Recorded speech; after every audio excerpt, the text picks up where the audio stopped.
Vamos agora a mais um estudo, meus irmãos. Sejam todos bem-vindos.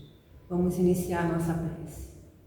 Senhor Jesus, Mestre amado, aqui estamos, pedindo, Senhor, o amparo desses irmãos maiores que aqui se encontram, a todos nós, Senhor, filhos seus, meu Deus.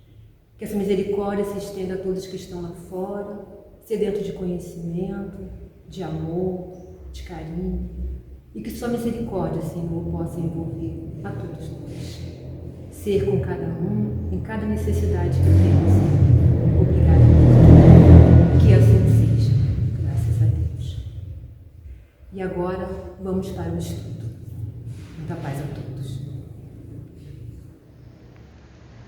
Paz e alegria, irmãos. Nós estamos iniciando mais um estudo da nossa casa, o Centro Espírita Luz e Caridade de Santa Cruz.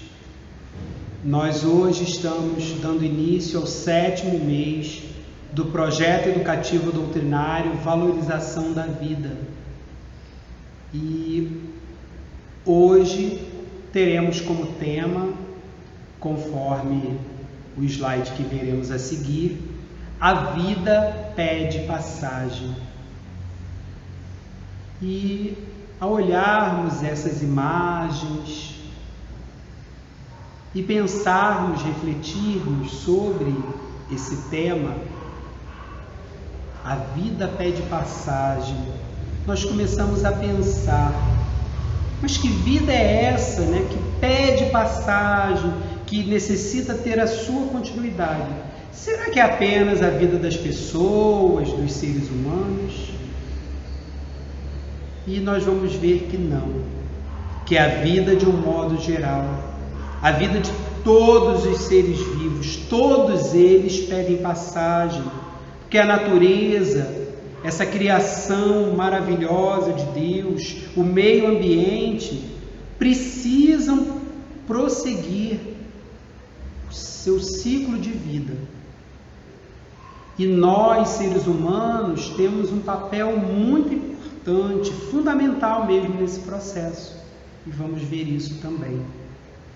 Assim como nós vamos ver a contribuição do Espiritismo para a nossa conscientização com relação a essa questão de que a vida pede passagem. E para isso, nós vamos trazer, no slide seguinte, a gente vê esse livro, Espiritismo e Ecologia, de autoria de André Trigueiro, que é um jornalista ambiental espírita. Então, esse livro, ele traz um resumo das ideias básicas que André Trigueiro ele já vinha apresentando em eventos espíritas sobre assuntos ecológicos, questões ambientais, e um trabalho, resultado de 5 anos de pesquisa sobre os pontos em comum entre o Espiritismo e a ecologia. Mas, parando para pensar, a gente se pergunta por que apenas mais recentemente surgiu um maior interesse em se abordar essa temática ambiental no meio espírita. Será que o Espiritismo ele já não tratava disso antes, por exemplo, nas obras de Allan Kardec? Nós vamos ver através dos slides seguintes. E aí, prosseguindo, nesse próximo slide, nós temos aí, para refletir. E temos essas 2 frases de efeito. A verdadeira vida é a vida espiritual e eu estou aqui de passagem. Essas 2 frases de efeito, frequentemente repetidas, faladas no movimento espírita, elas poderiam explicar esse distanciamento de muitos espíritas desses assuntos ecológicos, ambientais, só que por uma interpretação muitas vezes equivocada por parte de algumas pessoas, de alguns companheiros. Vamos analisá-los.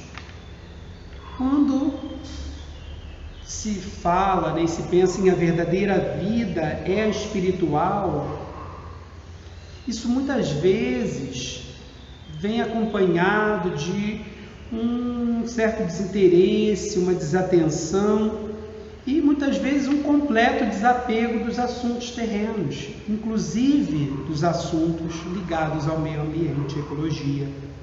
Mas nós precisamos entender que há necessidade da preocupação de nós encarnados com a matéria, seja com o corpo físico, que é nosso instrumento de progresso, seja com o nosso planeta, que é a nossa morada atual. Embora essa preocupação deva ser sem exagero, sem excesso e também sem ilusões. Já quando a gente pensa na segunda frase, eu estou aqui de passagem, podemos ser levados ao seguinte raciocínio: por que nos preocuparmos com aquecimento global, economia de água, se em breve não estaremos mais aqui, estaremos desencarnados? Mas, por outro lado, meus irmãos, mesmo de passagem, como diz a frase, nós devemos nos preocupar com os nossos rastros, com o nosso legado ao planeta, aquilo que deixaremos como, por assim dizer, uma herança nossa. E além disso, nós somos reencarnacionistas. Então, precisamos pensar, refletir. Que mundo deixaremos, não apenas para os outros, mas para nós mesmos, caso venhamos a reencarnar aqui? Precisamos pensar sobre isso. E aí, vamos ver, né, as inter-relações entre o Espiritismo e a ecologia. E para isso, nós temos o próximo slide, com essa questão 705 de O Livro dos Espíritos, de Allan Kardec, a parte que fala da lei da conservação, que é uma lei moral, em que Kardec pergunta: por que nem sempre a Terra produz bastante para fornecer ao homem o necessário? E os espíritos superiores esclarecem: é que, ingrato, o homem a despreza. Ela, a Terra, no entanto, é excelente mãe.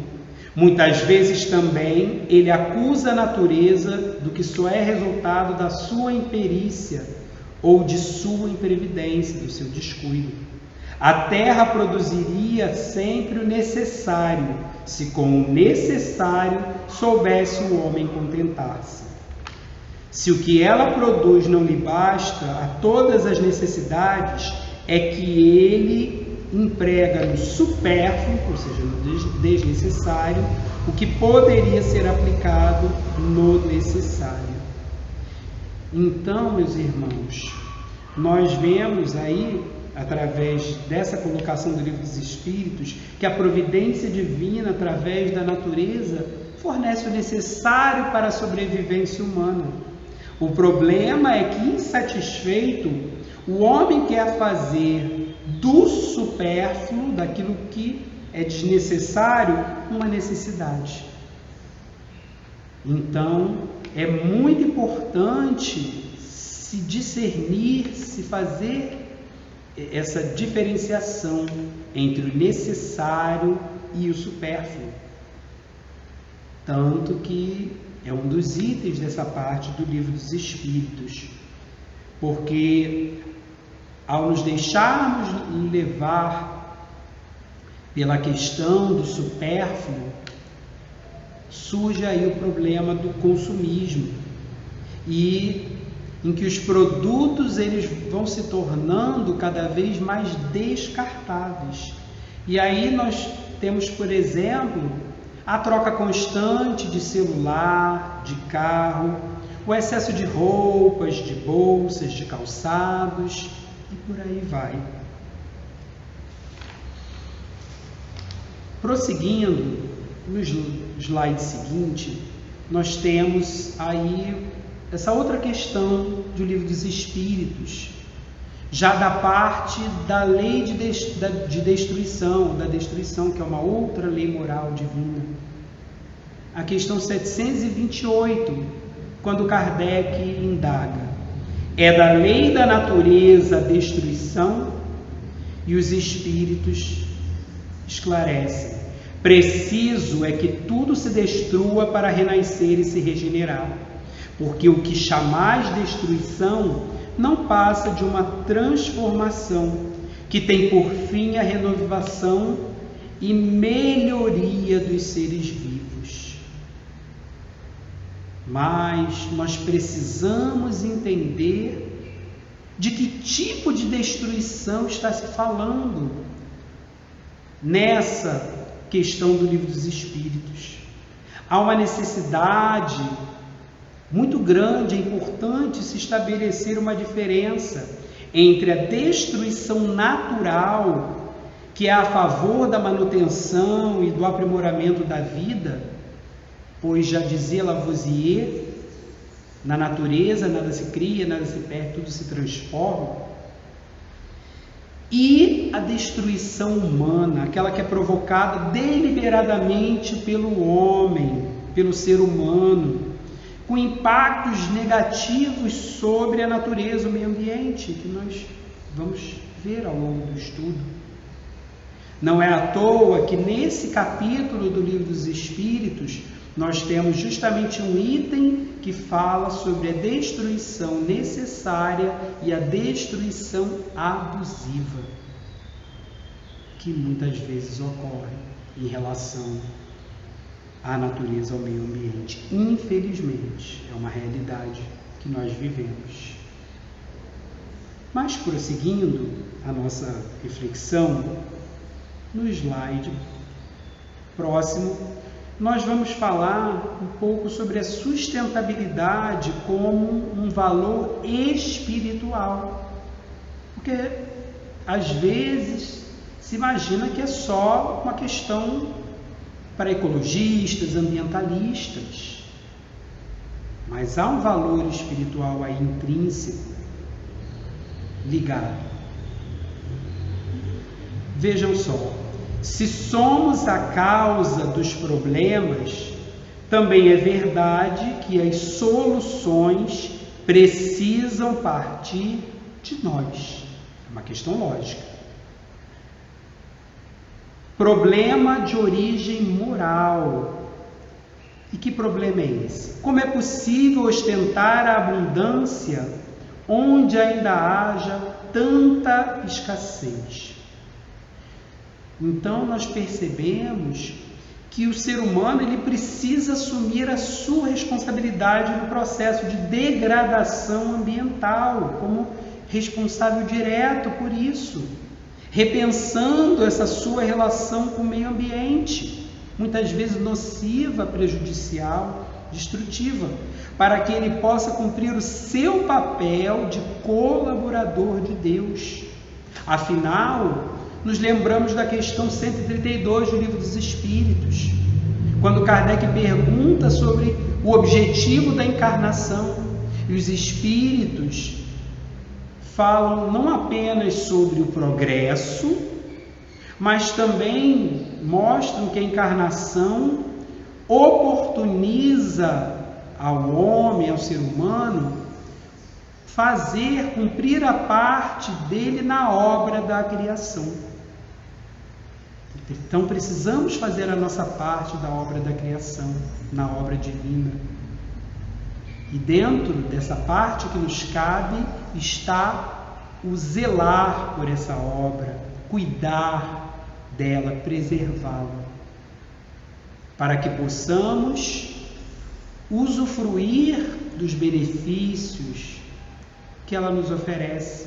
E também para que, assim como nós, esses outros seres vivos que fazem parte da natureza possam igualmente realizarem o seu processo evolutivo.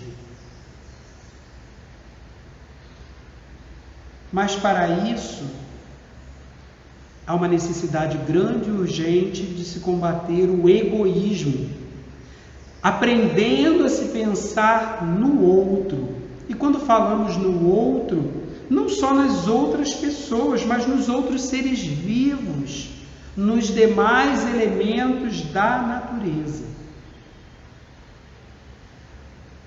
Prosseguindo ainda no próximo slide, essa questão da sustentabilidade como valor espiritual, nós temos essa colocação de Confúcio, que foi um pensador e filósofo chinês que viveu entre os séculos 6 e 5 a.C., criador de uma doutrina filosófica chamada confucionismo.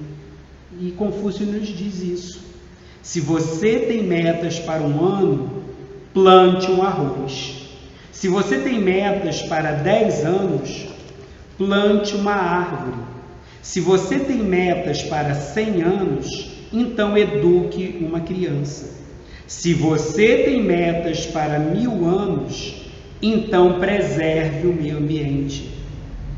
Mostrando que essa questão da sustentabilidade, ela tem tudo a ver, está muito relacionada com a garantia do futuro, a preocupação com o futuro. Não apenas um futuro próximo, mas, sobretudo, um futuro mais distante. E estamos falando de sustentabilidade. Então, precisamos lembrar que um sistema sustentável é todo aquele que respeita seus limites, sua capacidade de suporte, sua biocapacidade. E que dentro desse novo modelo de desenvolvimento sustentável, tão falado na atualidade, nós temos 3 pontos que são muito importantes. É preciso que seja economicamente viável, socialmente justo e ecologicamente responsável. Então nós temos aí 3 pilares dentro desse conceito da sustentabilidade, que é a economia, a justiça social e a responsabilidade ecológica, que precisam estar juntas para que realmente haja sustentabilidade, para que realmente uma empresa, um projeto, uma ação seja considerada realmente sustentável. E quando falamos disso, percebemos que há um senso de urgência de mudanças, uma necessidade de aceleração nas mudanças a serem empreendidas nesse processo de sustentabilidade. Porque sabemos que o processo evolutivo ele é gradual, lento, mas o processo de degradação do planeta, meus irmãos, infelizmente esse é acelerado e está cada vez mais acelerado. E se nada for feito, se não houver uma mudança logo, urgente, há um risco muito grande de colapso na capacidade do planeta em atender à atual necessidade de matéria-prima e energia. E esse colapso, ele pode ocorrer aproximadamente por volta do ano de 2050, que se formos parar para pensar bem, não está tão longe assim. Afinal, estamos em 2020, em torno de 30 anos, aproximadamente. Não podemos falar de uma data exata, afinal, não estamos falando de não é uma questão exata, né? Estamos falando de meio ambiente, de natureza, mas É um cálculo aproximado e que serve de sinal de alerta. Mas quando falamos sobre isso, precisamos refletir também sobre dois conceitos muito importantes e que veremos no slide que se segue. Consumo versus consumismo. E a imagem já ajuda a entendermos melhor essa diferença, porque muitas pessoas confundem essas duas coisas, mas é muito importante estabelecermos essa diferença de conceito entre consumo e consumismo. Então vamos a essa diferença no próximo slide. O consumo, ele contribui claramente para o desenvolvimento humano quando aumenta suas capacidades, sem afetar adversamente, negativamente, o bem-estar coletivo. Já o consumismo remete ao excesso, ao exagero, ao desperdício dos recursos. Toda vez que excedemos o consumo do que nos é necessário, geramos algum tipo de desequilíbrio. Portanto, o consumo nada mais é do que a utilização ou aquisição de bens ou serviços que são necessários à sobrevivência. É algo que faz parte do nosso dia a dia. É uma necessidade para nós, seres humanos. Mas já o consumismo, esse sim, é o complicado, porque se refere ao consumo excessivo, abusivo, desnecessário. É aquela questão do necessário, do supérfluo. E muitas vezes dentro do supérfluo ainda há um exagero, um excesso. E aí nós precisamos parar para pensar nas consequências do consumismo, nos problemas causados por ele, e que não são apenas os prejuízos, os danos ao meio ambiente, à natureza, o que por si só já seria muito sério, muita coisa. Mas para além disso, nós temos a diminuição da qualidade de vida das pessoas, a obesidade, que é um problema cada vez maior em diversos países do mundo, menos tempo livre que se tem, dívidas pessoais e tantos outros problemas e transtornos causados pelo consumismo, e que sabemos está diretamente ligado ao materialismo que ainda impera na sociedade. E nós vemos o papel do Espiritismo nesse processo, porque vem justamente combater o materialismo, mostrando que somos espíritos imortais, a nossa natureza espiritual. E onde estão os nossos verdadeiros valores, que são os valores espirituais. Mas ainda pensando na questão do consumismo, nós muitas vezes consumimos, compramos determinados produtos, itens, sem pararmos para refletir, por exemplo, sobre a quantidade de água gasta na fabricação desses produtos comuns, corriqueiros do dia a dia. E aí nós trouxemos alguns exemplos. Para quem não sabe, na fabricação de uma calça jeans que seja, são necessários 10.000 litros d'água. Já na fabricação de um par de sapatos de couro, um tanto mais, são 17.000 litros de água. Mas para fabricar um carro, um automóvel, essa quantidade de água aumenta muito, são 400.000 litros para cada carro. E por aí vai. Além disso, temos um outro dado também que nos serve de reflexão.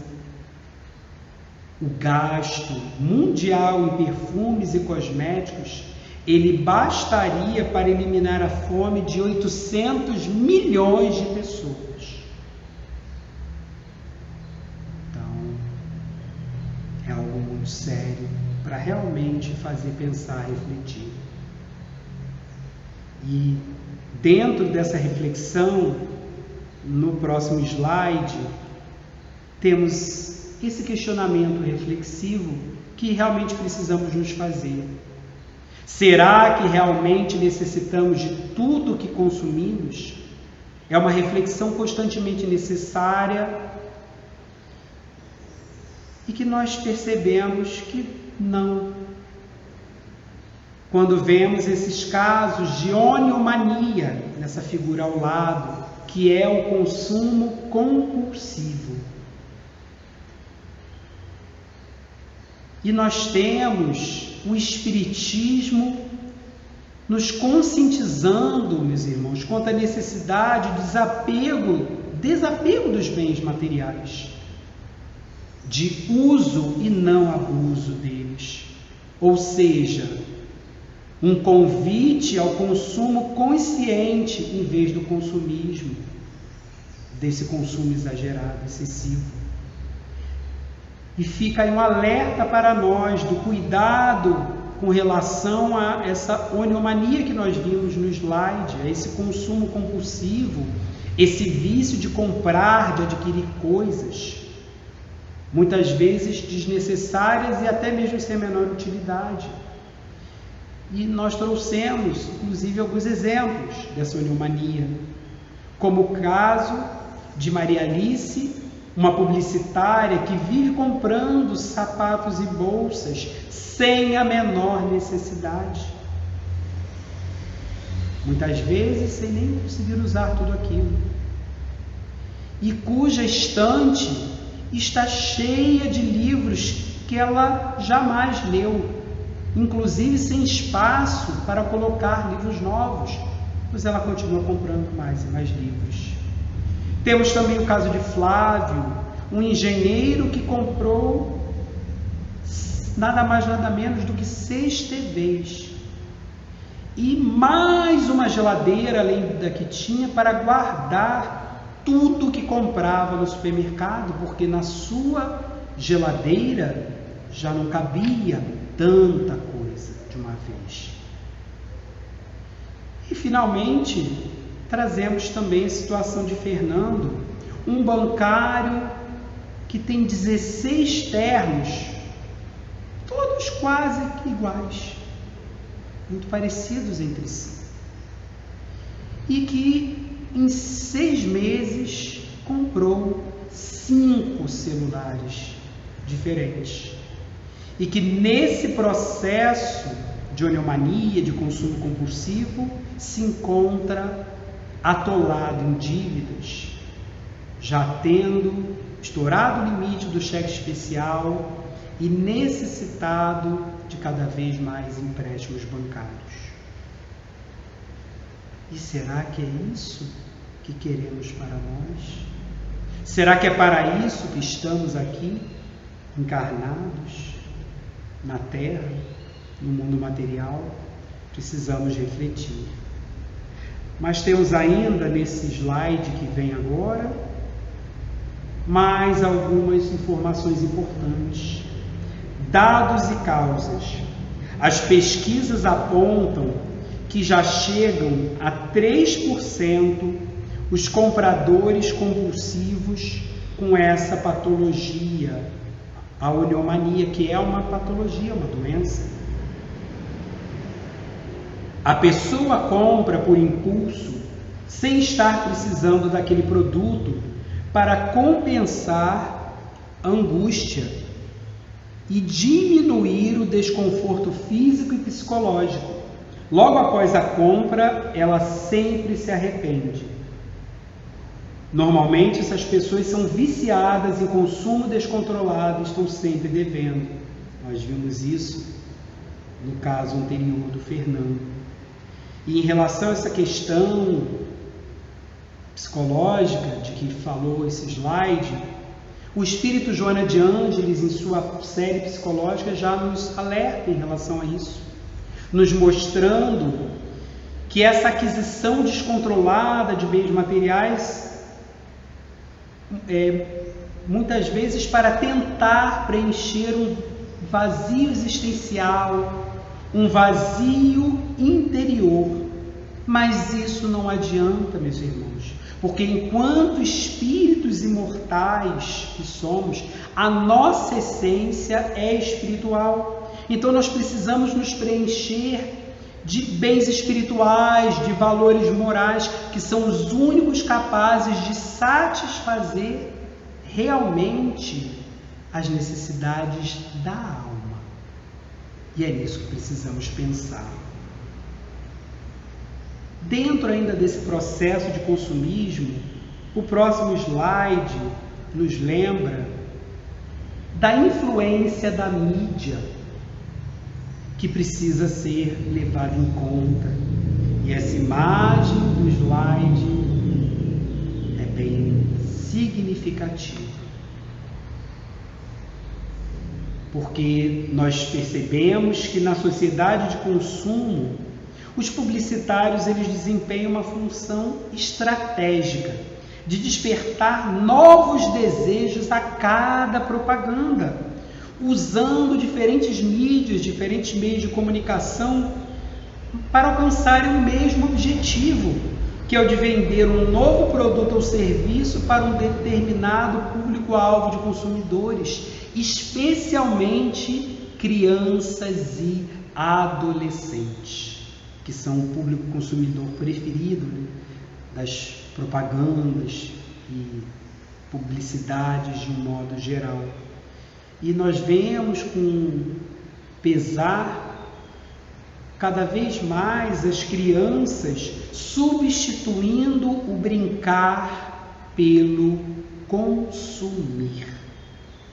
Ou seja, essa reprodução cada vez maior e mais intensa dessa sociedade de consumo. E aí nós percebemos a necessidade de desenvolver o senso crítico, a consciência crítica, despertando para a questão do consumo consciente do que seja realmente necessário. De antes de comprar, de adquirir algum bem ou serviço, realmente pensar: eu realmente preciso disso? Minha família, meus filhos ou quem quer que seja realmente necessita disso? E aí efetivaremos a compra, aquisição ou não, dependendo da resposta dessa autorreflexão. E o próximo slide nos traz essa questão: qual o resultado de tanto consumo, desse consumo exagerado, desse consumismo? E a imagem, ela já nos ajuda a refletir e a chegar à conclusão. E o nosso companheiro André Trigueiro, lá em 2009, quando da publicação desse livro, Espiritismo e Ecologia, já nos trazia o alerta de que se a nossa demanda, a nossa exigência por recursos do planeta continuar a aumentar no mesmo ritmo, na mesma velocidade de agora, entre 2030 e 2040, que estão próximos, precisaremos do equivalente a 2 planetas para mantermos o nosso estilo de vida. E isso é muito grave, é muito sério. Mas não queremos aqui fazer alarde, sensacionalismo, mas sim trazer um alerta para realmente despertarmos para o quanto essa questão ela é importante, necessária, urgente e imediata. E temos ainda, dentro desse resultado do consumo excessivo, do consumismo, o problema da superprodução de lixo, do uso de sacolas plásticas para carregar todas as compras que se faz, e aí o problema do plástico no meio ambiente, que demora muito para se decompor, centenas de anos, e tantas outras mazelas que nós temos com isso. Mas vejamos o que nos diz Gandhi no próximo slide. A Terra pode oferecer o suficiente para satisfazer as necessidades de todos os homens, mas não a ganância de todos os homens. E seja a mudança que você quer ver no mundo. Mahatma Gandhi. Então percebemos por essas colocações, meus irmãos, a necessidade de uma tomada de consciência, uma mudança de atitude urgente, e não apenas por parte de governos, mas de cada pessoa, cada ser humano, cada cidadão, porque isso também está dentro do exercício da cidadania.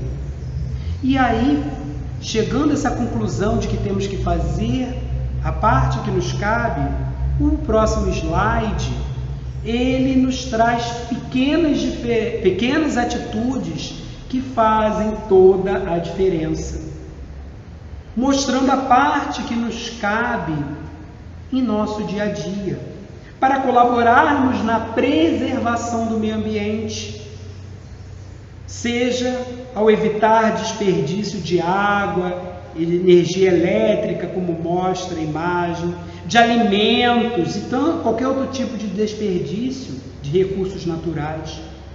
Evitar o uso de sacolas plásticas, fazer a coleta seletiva, separação do lixo, não jogar o óleo de cozinha no ralo da pia, mas guardar num recipiente adequado, entregando num posto de coleta, assim como também com pilhas, baterias e similares.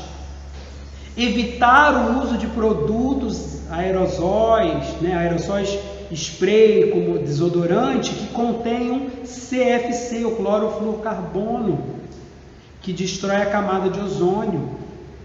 Então precisamos ler os rótulos, embora felizmente hoje em dia a grande maioria dos desodorantes já não contém mais o CFC.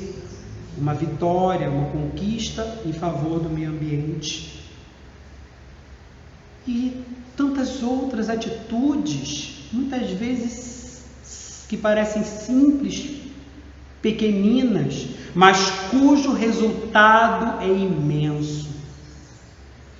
Portanto, como bem nos colocou o nosso companheiro Gandhi, a mudança ela deve partir de nós, de cada um de nós. E aí, nós temos no próximo slide a educação pela natureza. Nós vamos trazer algumas colocações para complementar o assunto desse livro, A Educação segundo o Espiritismo, de Dora Encontre, numa mensagem do espírito Tagore. Rabindranath Tagore, que foi poeta, romancista, dramaturgo e músico indiano, que viveu entre os séculos 19 e 20. Essa mensagem ela aborda muito a questão da educação das crianças, afinal eles constituem a geração nova, a geração futura, conforme Allan Kardec coloca lá no final do livro A Gênese. Mas serve de reflexão e lição para todos nós. Então vamos ver as ideias principais dessa mensagem de Tagore, desse espírito. E aí nós temos no próximo slide essa primeira ideia. Contato com a natureza igual como sinônimo de paz e luz. Precisamos encarar a natureza como fonte, como ele coloca, de paz e luz. não só para os homens, mas para o mundo de um modo geral. E aí nós vemos a importância das crianças, na verdade de todos nós, de terem contato com a natureza, de tomarem banho de sol, banho de rio, correrem pelos campos, deitarem na grama, admirarem as estrelas, observar os insetos, por aí vai. E aí a gente reflete, quando foi a última vez que paramos para admirar a natureza, essa obra maravilhosa de Deus? E aí, prosseguindo, não trancar em caixas de concreto. O alerta para não deixarmos as crianças presas dentro de casa, trancadas, enfurnadas no quarto, agarradas em jogos eletrônicos, como vemos tão comumente hoje em dia, mas realmente estimulá-las a praticarem atividades, brincadeiras, ao ar livre, de preferência num ambiente, num espaço que possibilite esse contato, com a natureza, algum tipo de contato com a natureza. É claro, meus irmãos, que em função da pandemia do coronavírus, isso precisa ser feito, se for o caso, e possível, seguindo todas as orientações dos órgãos competentes. E aí nós temos, seguindo,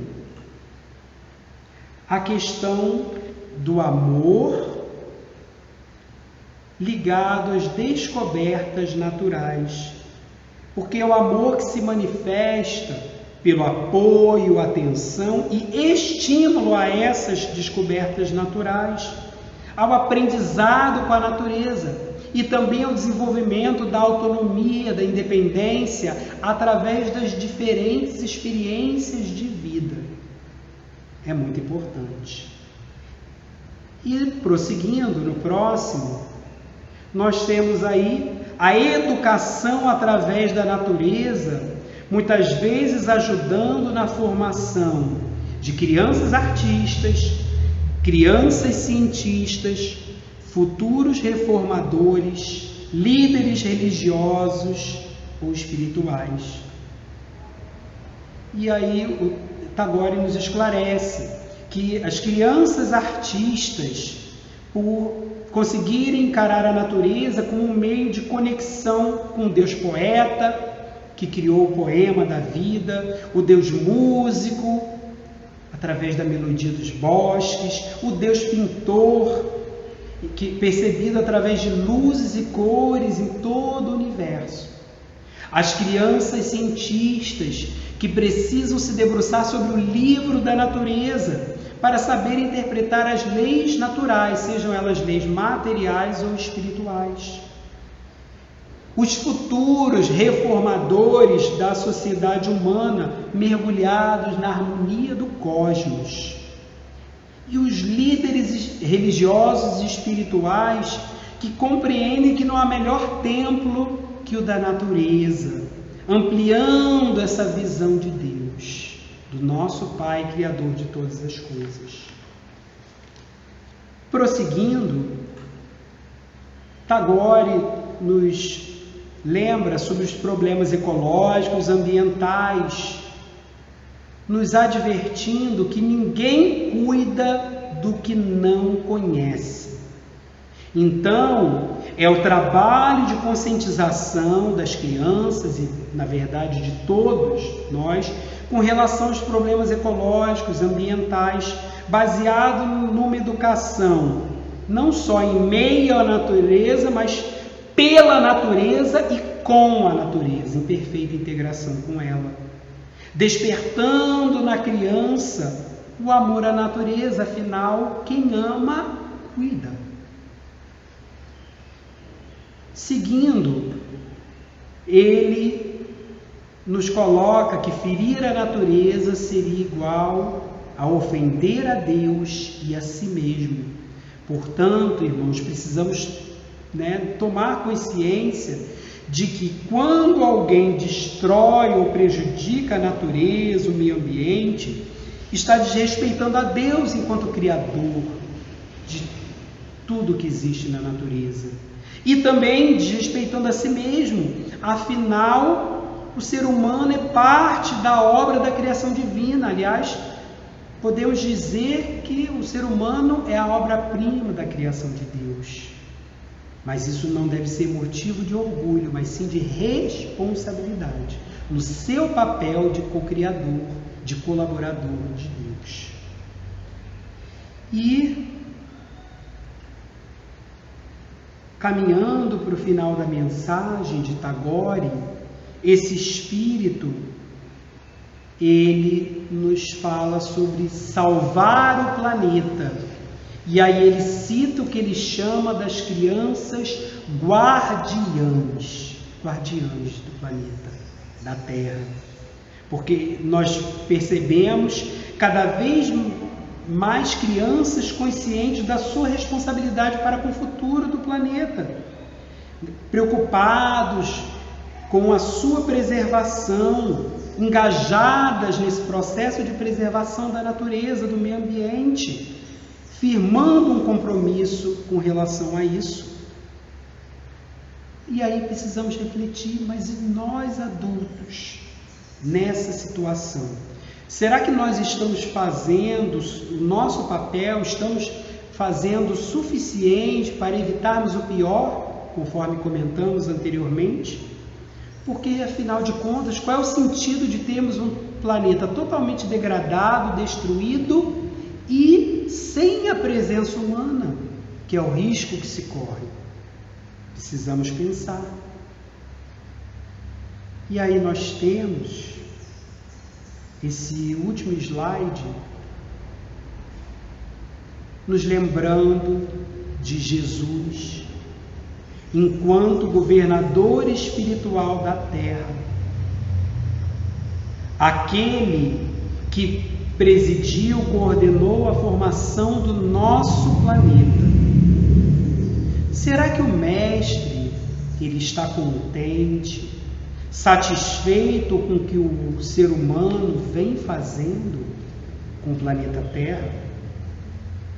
E então, meus irmãos, nós precisamos entender que não há mágica no processo evolutivo. Nós somos os construtores do mundo de regeneração.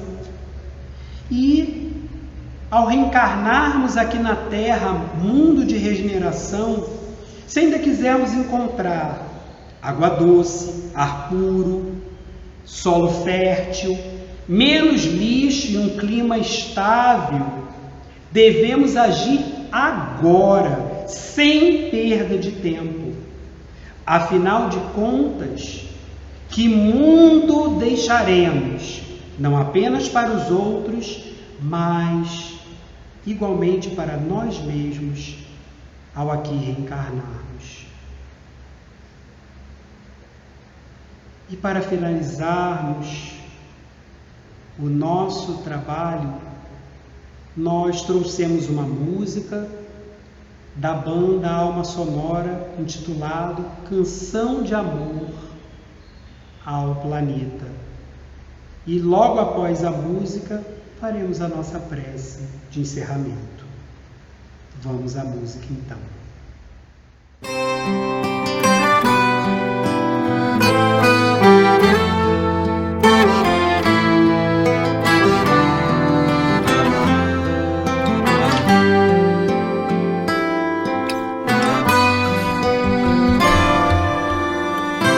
Acreditar numa vida mais além não quer dizer deixar o mundo com suas mazelas, ilusões e fugir da luta.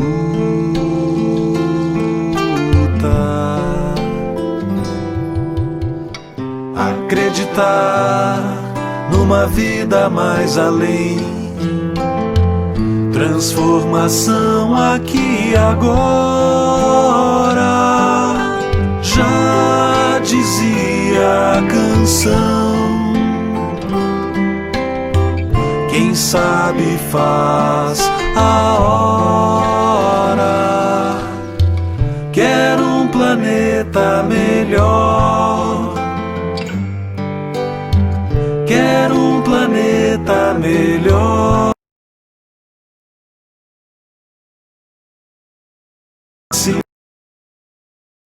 Sombra fresca, luz e cor, solidário azul do céu desarmado, sem desamor. Quero um planeta melhor, quero um planeta melhor, de água doce, pão e mel, sombra fresca, luz e cor, liberdade, sol e paz pro meu filho e para os de outros pais.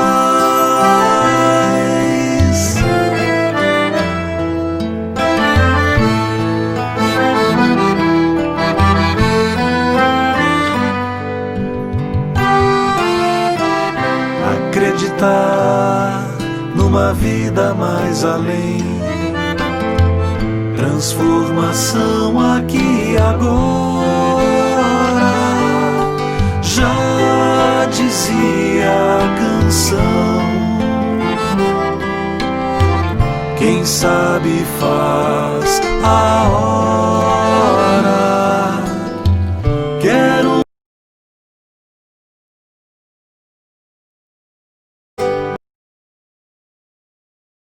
melhor, de água doce, pão e mel, sombra fresca, luz e cor, solidário azul do céu desarmado,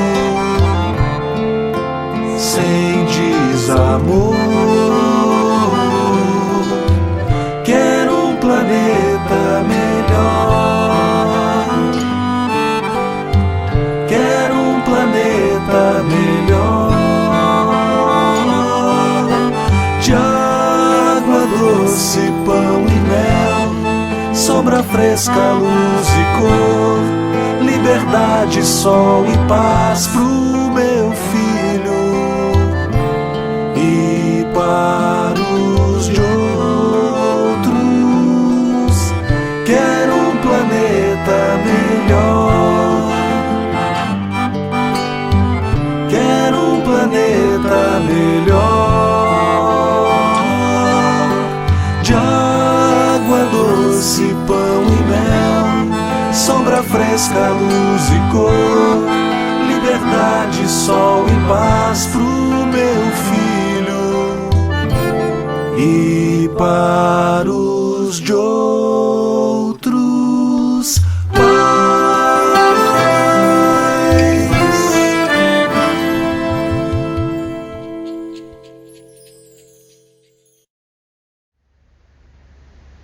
Bem, meus irmãos, após essas reflexões, essa música sensibilizante, elevemos o pensamento a Deus, Criador de todo o universo, assim dizendo: Senhor, Pai celestial de infinito amor e bondade, graças te damos por tudo que nos concede, por essa natureza bela, exuberante, maravilhosa, e que possamos, Senhor, nos conscientizarmos da nossa responsabilidade junto a essa natureza, ao meio ambiente, colaborando contigo na tua obra bendita e maravilhosa, para que possamos construir um mundo de regeneração. Muito obrigado, Senhor. Onde está seu sorriso? Onde se escondeu? Sim, eu sei, é difícil esquecer o que aconteceu, mas também sei que a vida nada traz sem razão. Um instante de dor numa vida de muito amor, regeneração. Traga seu melhor sorriso, faça o melhor possível, nada deveria lhe